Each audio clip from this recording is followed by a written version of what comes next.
Hi, Freedom Seekers. Before we jump into today's episode, I have to give you some context about this one because it's a little different.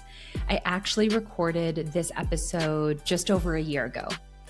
This was supposed to be a very fun and exciting life update type of episode. I was moving into a new house. I was finally having my dream come true of being able to get a dog. All of these feelings were coming up for me as I was feeling like I was outgrowing a certain chapter of my life.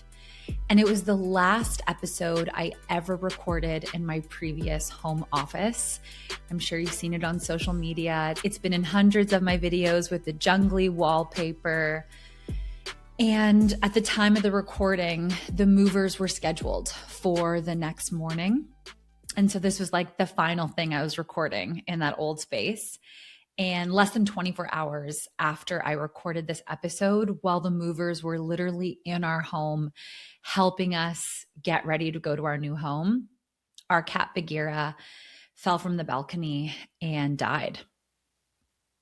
The first night we ever spent in this new home, the one I'm recording in today, our beloved Bagheera was in a box sleeping beside us. She is now buried in the backyard of this new home we've been living in for the past year.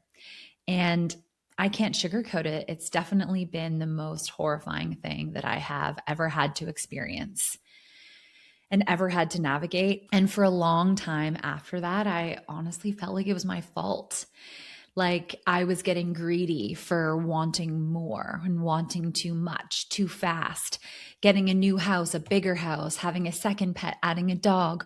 All of this just felt like I was being punished for not being satisfied and grateful enough for what I already had. My life was so awesome at the other townhouse. Jared and I and Bagheera, we had a lovely family there and a lovely life. And I felt like it was my fault for not being happy with what I had. And so I shelved this recording for the past year. It felt way too spooky to put this episode out. It's so tangled up in grief and this story I'm telling myself that what happened was my fault. And you'll hear in this episode how excited I was and confident for this new chapter. I honestly don't feel like I've felt like that person since. Her death has completely rocked me. But when I finally watched this episode last week on the 1-year anniversary of her death, I decided that the message that I wanted to share in this episode is so much more than just a life update. It's an episode that is centered around what happens when people don't fully understand your dreams and the choices that you're making and the changes you're wanting to make in your life, especially if those pivots, they look nothing like the version of you that your friends and family and your loved ones have always known. This is an episode about doing it anyway and trusting that only you know what is a full body yes for you. If you have ever had a dream that you shared with somebody and it made them uncomfortable, or if you've ever had to second guess a choice you were making because somebody else couldn't picture that for you, this episode is for you. Let's get into it and Bagheera forever. Hello, Freedom Seekers. I am back in your ears and maybe back in front of your eyes if you are watching this one on YouTube. And I've got some major life updates for you. This is going to be a little check-in between you and I as we enter that final quarter of the year.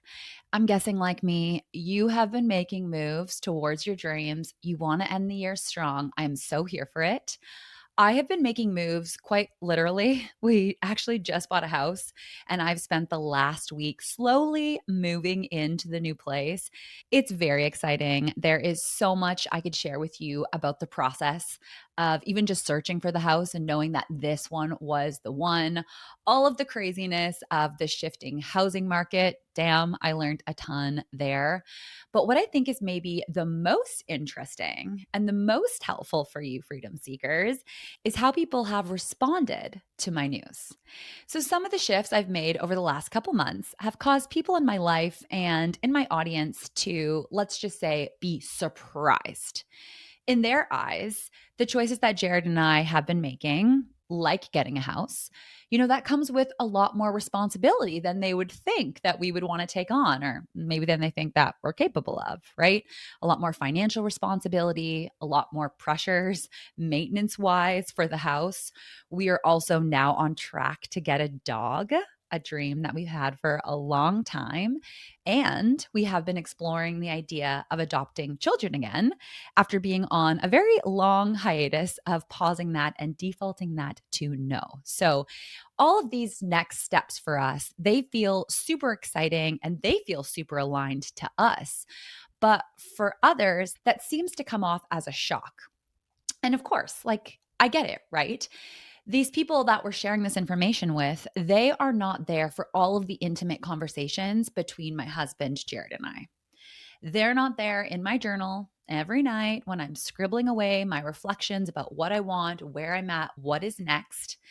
They're not there on all of those epic hikes we took in New Zealand earlier this year, where we truly came up with our best ideas and all of these visions were really born. So, what feels like a shock and a departure from the freedom lifestyle, right? Which has always been about doing what we want, when we want, living freely, often nomadically, lots of travel, little obligation. This theoretical departure, it can feel like it comes out of nowhere. But for us, this has very much been a long time coming, and the timing has never felt more right. But even though I know that, right? Here's the thing: when somebody reacts to your news less favorably than you'd like, right? That reaction can really cause you to question your own ideas. If someone doesn't believe in your ability to pursue this goal or is worried for you that maybe you are biting off more than you can chew, as they say, if you're not really sure of yourself and where you're going, that can be super destabilizing. It can really make you second guess yourself.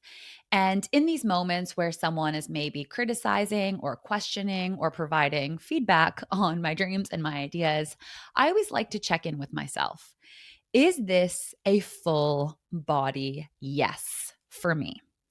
And if it is, you really don't owe anybody any type of detailed explanation. Yet, here I am creating an episode right now, essentially explaining myself and justifying why I have chosen to give up just a little bit of my freedom in pursuit of a different goal. So, this episode today, Freedom Seekers, it has two key goals and intentions that I have for this.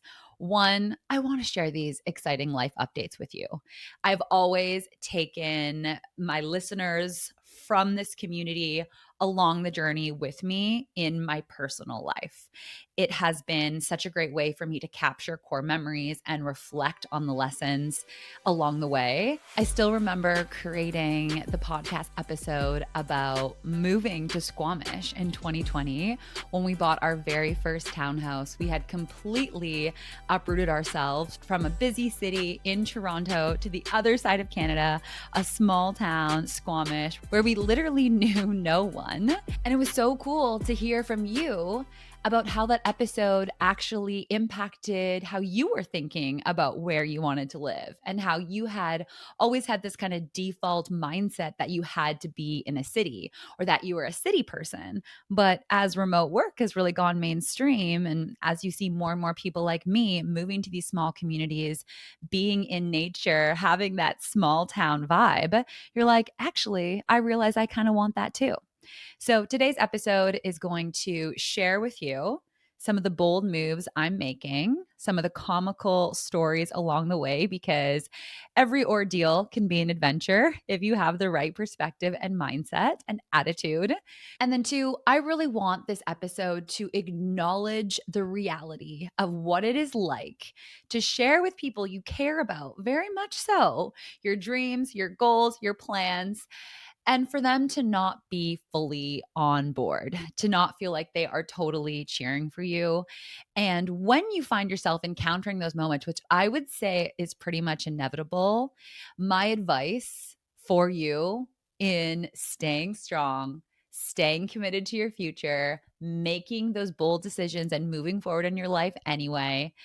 Because if you're going to live an unconventional lifestyle or even just a lifestyle that's true to yourself, that's about growth and evolving, you're going to shock some people sometimes. Okay. So that's what we aim to do in this episode, friends. Sit back, relax. Maybe you're out for a walk. Maybe you're driving. I am personally recording this episode for the final time in my at home podcast studio. If you are watching this on YouTube, or maybe you've seen some of the clips on Instagram from my studio at home, you are familiar with the very jungly wallpaper background that I often have in the background of my videos.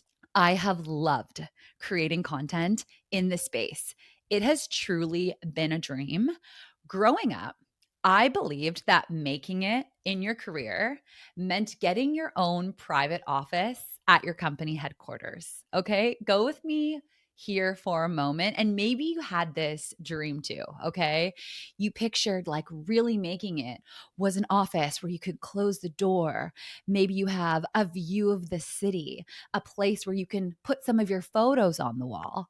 I think this dream started visiting my mom as a kid at her office. I have very vivid memories of me visiting her and her like closing the door quickly so that we didn't disturb her colleagues in the office beside, who like probably frowned upon the fact that her kids were at her office visiting in the middle of the day. We used to have those family custom calendars. Do you remember those? Maybe people still do them, but every month would be a different photo of either me and my sister or our cute pets, our cats, our dogs. I loved going to her office and seeing which photo was up for the calendar that month, and just her little trinkets around that were reflections of her. She loved to have mints and some candy around. And I just remember thinking, that is making it. One day I'm going to have my own office.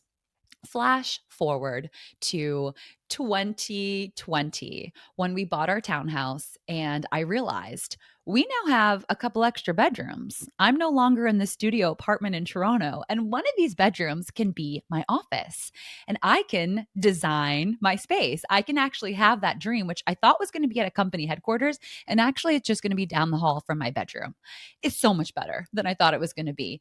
Choosing the furniture, choosing the wallpaper, choosing the vibe, the art. I'm guessing if I was designing an office in a corporate setting, it wouldn't be like a true reflection of me. You'd probably water down some things to fit with the company culture. And don't get me started with take your cat to work day every single day. I have thrived in this space. I have recorded dozens of podcast episodes. I launched my very first group program in this room and then resold it again and again and again. I started my public speaking career right in this room. I invested in tons of video equipment and became a YouTuber. I coached people from all over the world on Zoom in this very space. This space is magical. It is special, okay? Jared bought me a money tree when we first moved in. Maybe you can see it here. And I swear it helps me make it rain a little in here, okay? So that's where I'm at right now. And why is this important? Well, I'm about to say goodbye to this room. Tomorrow, the movers are coming and they're going to take this chair. They're going to take all of this equipment. And I am going to be leaving this townhouse because we decided earlier this year we were ready to make the move to a detached home, right? A bigger mortgage, more space to clean, a yard. And despite loving our setup for 5 years, we were ready for this. Just to put into perspective of like how cushy and cozy and easy things were for the last 5 years, we bought our house in 2020 when the housing prices were at the lowest, as well as the interest rates. We had locked in a 5-year interest rate at less than 2%. We're also part of a strata, so like condo fees, where there's a bunch of service providers taking care of all the things like snow removal and water and gardens and gutter cleaning. I haven't had to learn any of that for the last 5 years. There's been like no responsibility and a lot more cash than we needed because we bought a cheap house at cheap interest rates. Now all of that is changing. Our interest rate literally doubled when we renewed 5 years later. We also bought a more expensive house. We're now keeping the townhouse and we're going to have a tenant move in here, which it all works. The numbers all work. It's tight, it's workable. As long as he never leaves, it can work. As long as we always have a tenant, everything can flow. But it's a lot more pressure. We just got our very first lawnmower, haven't actually turned it on yet. We have a PO box, a new roof is being installed as we speak. Suddenly, it is a lot more responsibility and a lot more pressure to get everything right all at once. And so, honestly, I get why people are concerned, especially when I tell them, yeah, we also did all of this just so we can get a dog. We joke, but we're like 90% serious that the reason we bought a house with a yard is so that we could get a dog. Very quick tangent here. One of the few moments I knew Jared was the one who I was going to be marrying and spend the rest of my life with had to do with this dog. Okay. Picture this. It's like 10 years ago. We're long distance. Jared's living in San Francisco. We do LDR for the first 2 years of our relationship. I'm out there visiting him. We're out at a restaurant, date night at one of our favorite spots, Gracias Madre, vegan Mexican in the city, and we pull a question card, something we still do 10 years later on date nights. And the question was, what is a dream of yours that has yet to come true? And Jared, 20 something, was like, I guess having my own dog. I died.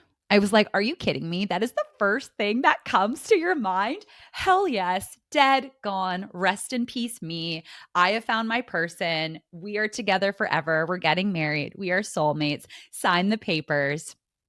And 10 years later, we still don't have the dog, okay? We still haven't fulfilled Jared's dream of having his own dog. We just have our only child, Bagheera, our beautiful, amazing, spoiled Bengal cat.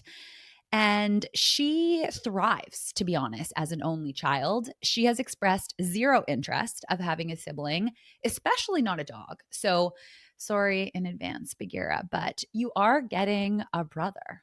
And we are very excited to have a house with a yard and a dog on the way. When I share that this is where we're heading and these are the moves we have been making, some people are literally shocked. Like, oh my God, I can't believe you guys would be getting a dog with all that travel you do. Oof, your life is really going to change. A dog isn't the same as having a cat, right? You better soak up this final summer because things are really going to change. And I'm like, hello.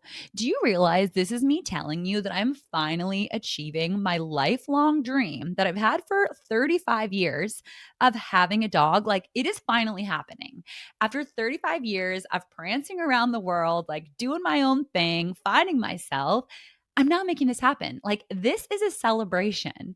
And I haven't even mentioned that the dog is just pet number two. Like, we are planning to have an animal sanctuary. Okay. We are going to have double digit animals around here. So get on board. And it made me really realize that no wonder so many millennials who value freedom and flexibility and independence and traveling the world are very hesitant and resistant to having children, because this is the narrative that we put out there. Like, your life is over. If a dog is a life sentence, what does kids mean, right? People usually mean well. Okay. I don't always believe in the line of thinking that, oh, sometimes when you share your dream with someone, you've triggered their inability to live their life on their own terms. And so they need to take you down a notch. I think that is true sometimes, sure. But I also think sometimes people just genuinely can't even see the vision that you have for yourself, right? They only see the version of you that they've always known. Predictability to them, it feels safe, right? They knew you as this person. So when you make big pivots, it challenges their picture of you. And it's hard for someone to believe that you could thrive if you're already thriving right now in your life as it is. Why would you change things up? How could you thrive in a totally new phase? And for a lot of people, I'm guessing you're like me. Yes, freedom and flexibility is one of your top values, but maybe you have some other values, maybe novelty or innovation or challenge or growth. Maybe those are also values that you have. Or maybe you've actually thought about it pretty deeply and you're on track for this goal and this plan because it's really important to you. And you have made the conscious decision to give up just a little bit of freedom to embark on a new chapter. Okay. And by the way, like logistically speaking, how different is a dog than a cat, right? I mean, we already have our cat sitter set up dialed. We've been on trusted house sitters for years. We travel to at least 5 countries a year. I'm away from Canada a quarter of the year. If we already have a cat sitter watching the cat, what's the difference of just saying, hey, can you watch a dog too? Maybe I'm being naive and I know they are different. Like the dog has to go outside to pee. I do get that. But I also really trust in my ability to adapt and to co create a new reality with Jared. I really think we've got this. It's not going to be perfect. We've got some trigger wounds even happening already. Jared's got some with money. We're spending a lot of money. That's not that easy for him to still enjoy this while spending all that money. I really care what people think. I can sometimes obsess about details like getting the furniture exactly right and having my house completely spotless in order for me to actually enjoy having someone over. Those things can still be true and we can still be making the best decision ever. It's all about having perspective. It's all about just in these moments focusing on how much more you're gaining versus on like fixating on how hard it is and the challenge of this. Because the house and the dog, these things, these are full body yeses for us, okay? I never do things I don't want to do. Do you think that suddenly now, for the first time in my life, I've been dragged into this plan and like kicking and streaming, taking away my freedom? Absolutely not. I'm thrilled about this. I'm thrilled that I'm evolving. And maybe this is a TMI type of comparison, but before Jared and I met, we were both a little, let's just say, promiscuous, okay? We had our fun. We lived in cities. We went out. If you attended our wedding, or even if you just saw the Instagram reel I posted where he kind of made a sex positive blooper in his vows, you should totally go watch that video if you haven't seen it. But you would know that by the time Jared and I found each other, we were ready for monogamy. Okay. It was an easy yes. We had truly lived that other phase and we were ready to commit all into one person. Does that mean we're going to be monogamous forever? I don't know. Maybe not. We have to keep checking in on it. But for now, we feel totally satisfied and that we're not missing anything. We had that chapter fully. We literally did it. And now we're totally excited about how much more you gain from being in a fully committed relationship. And that's kind of how I feel about giving up some of my travel freedom, let's say it. Okay. I've done it. I really feel extensively that I have covered a lot of ground. Very, very many ways. I still love travel and it'll always be a big part of my life, but I'm honestly kind of over it. I feel like for now, I've gotten everything I've needed from that experience. And that feeling has been growing for a while. I've shared that with you. I'm ready to put down roots. I've done the nightlife situation. I lived my 20s. I've loved it. And now, similar to dating, I'm ready for this new chapter: marriage to a husband, marriage to a house, marriage to a dog. But people are shocked. They think like sometimes we're not even capable of actually being able to head home early from a friend's dinner to let our dog out to poo. Like we can do that. We can handle that, right? And if people are surprised when you share that your news with them, like have them underestimate you. I find sometimes one of the greatest joys in life has been to me proving to myself over and over again that I am capable of reinvention, that I am capable of change. Your job isn't to be predictable to other people, freedom seekers. The world doesn't need the same version of you that you've always been. It needs you to become the person that you are evolving into and to continue growing and to continue getting better. And that often means making external changes in your life. It does suck though when you're doing something exciting and you want to share it with your favorite people, people that you care about. And then if the reaction isn't like, you can do it, I'm so happy for you, sometimes you're left with, well, like, what do I do now? And in the past, I've basically tried to not cut that person out of my life by any means, but basically very much filter what I share with them. Where if I know they're not totally supportive about this decision, I just like hide that part of myself from them. And I did that for a while and it sucked. I'm like, you're one of my favorite people. I want to share all the aspects of my life with you unfiltered. So, the other option, as always, it's an inside job, friends.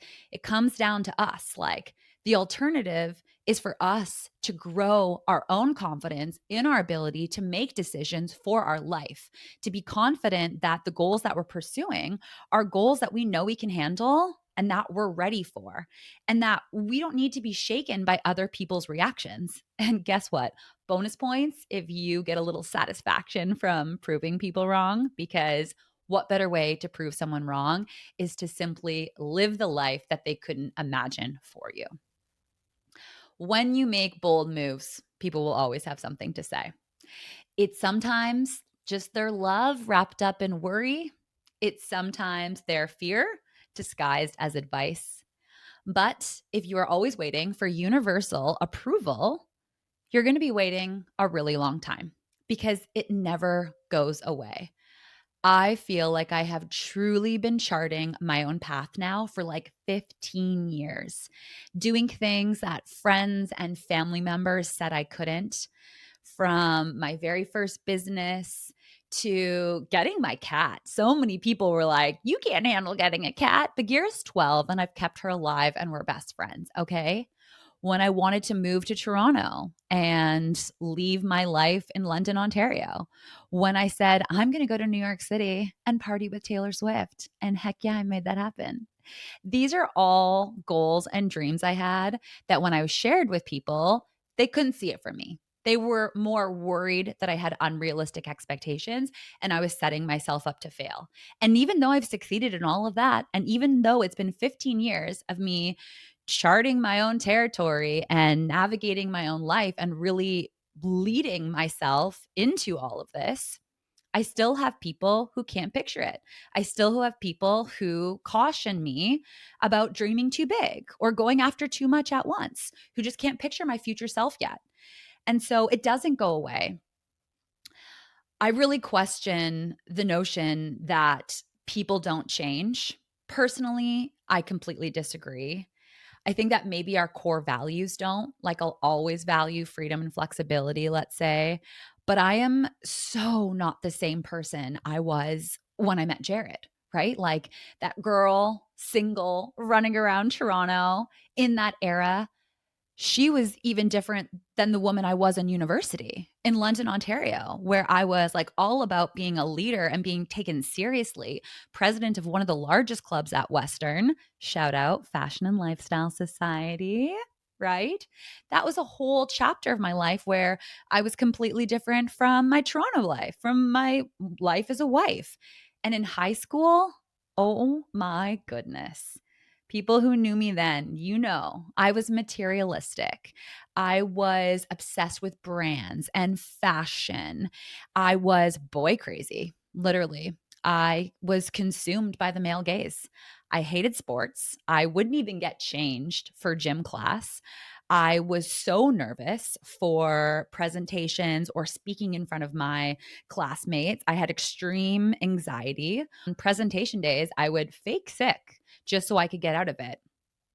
And now, Sam, in this era, 2025, I would go so far as to say I'm an athlete now.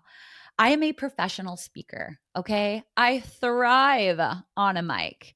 I exclusively shop secondhand, no longer a brand whore. I have a husband who respects me for my brain and not just my body. I am unrecognizable from the girl that I was growing up in Sudbury, Ontario, and I love that. I also love that in 5 years from now, I might be unrecognizable from the woman sitting in front of you today. Right now, I'm a homeowner. I got a dog on the way. And kids, let's just say the default has gone from no way to hell yes. Think I can't handle something? Think I can't be something? Watch me, okay? This is what I want you to remember. People are always going to have opinions about how you live your life.